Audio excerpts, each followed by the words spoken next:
Carmen Colon was 10 years old when she stepped out of a pharmacy on West Main Street in Rochester with empty hands and a tight look on her face.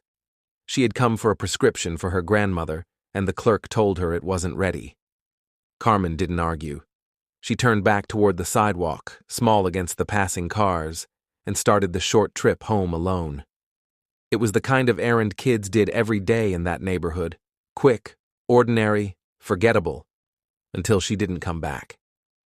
As the afternoon slid into evening, her family searched the blocks on foot.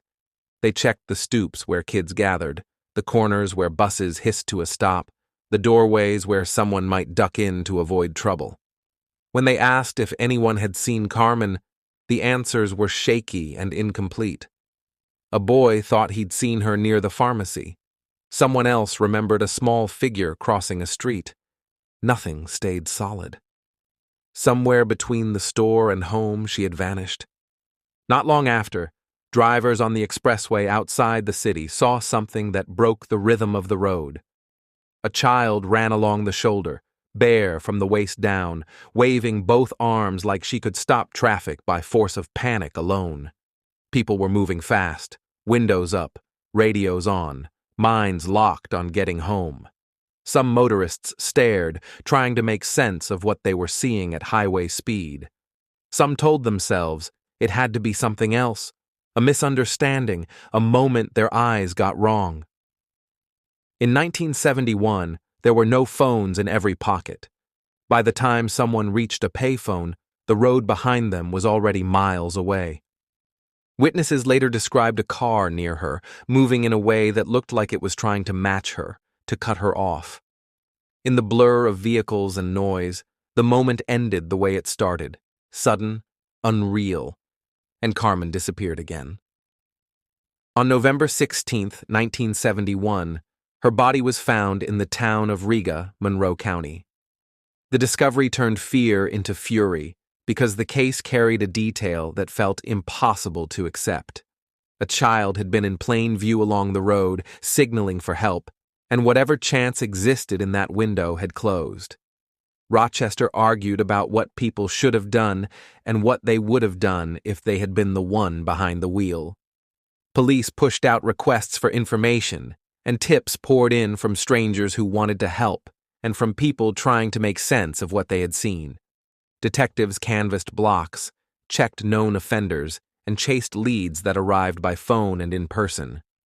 Patrol cars rolled slow through neighborhoods after dark. Parents changed rules overnight. Kids were told to stay close, to keep moving, to never accept help from a stranger, even if the stranger sounded calm and polite. For a while, the city lived with that heightened alert, waiting for the next headline and praying it wouldn't come. It did not end there. On April 2nd, 1973, Wanda Lee Walkowicz, 11 years old, left her home in Rochester to run an errand for her mother. At about 5:15 p.m., she walked to a grocery store, bought several items, and started back. She was last seen walking home and never made it through her front door. When she didn't return, the evening turned into a frantic search that felt painfully familiar. Neighbors stepped onto porches. Families called each other and then called police. Officers checked the route, asked store clerks what time she left, and listened for any mention of a car. The next morning, April 3rd, 1973, a New York State trooper on patrol entered a rest area off State Route 104 in Webster, New York, and found Wanda's body. The location was the kind of place families used on long drives, a strip of asphalt and grass meant for a brief pause, not a crime scene. An autopsy later showed she had been sexually assaulted and strangled. There was no confession and no arrest. The case stayed open, and Rochester's fear hardened into something colder, an understanding that a child could be taken and left where no one expected to look. As detectives worked Wanda's case, reporters and residents began saying the names together, lining them up as if repetition might reveal the logic. Carmen Colon, Wanda Walkowicz. The similarities were not comforting. They made the city feel studied, as if ordinary routines, walking home with groceries, going to the store for a family member, had become predictable targets. Then, late in November, another family began calling around after school, asking if anyone had seen their daughter. On November 26, 1973, Michelle Maenza, 11 years old, left school in Rochester and headed toward a nearby shopping plaza. She was supposed to pick up a purse her mother had left behind earlier. Classmates last saw her walking alone. She never made it home. The missing person call went out, and the familiar machinery started again.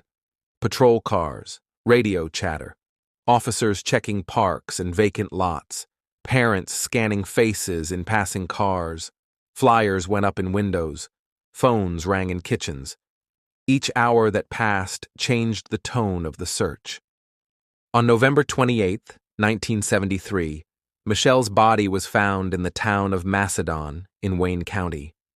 Like Carmen and Wanda, she was a child taken from an everyday moment, school letting out, an errand, the short distance between one safe place and another. Investigators treated the murders as separate cases, but the public linked them because the pattern felt too cruel to ignore.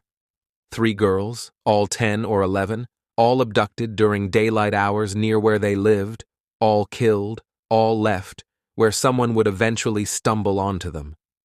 People began calling them the alphabet murders, the double initial murders, because the girls' first and last initials matched, and the towns where their bodies were found echoed those initials. The nickname spread because it gave the horror a handle, a way to talk about it without needing to say everything that had been done to them. Years passed into decades. Leads came in waves and then thinned. Witness statements pointed in different directions. Suspects were questioned, cleared, and replaced by new names. As forensic science advanced, investigators revisited what had been collected, hoping that something preserved from a scene could finally speak with certainty. But the ending did not change. The murders of Carmen Colon, Wanda Walkowicz, and Michelle Maenza remained open cases, with no one charged and no one convicted. In Rochester, the story survived in everyday behavior. Parents watched the walk to the store a little longer. Kids learned to notice the same car passing twice. Neighbors remembered the dates the way other towns remembered disasters. Carmen, Wanda, and Michelle remained 10 and 11 in the photographs that resurfaced whenever investigators asked the public to look again. The names still hit with the same force because they weren't just a pattern. They were 3 girls who left home and never returned. Thank you for listening to The Lantern's Tale. Subscribe for more true stories, if you dare.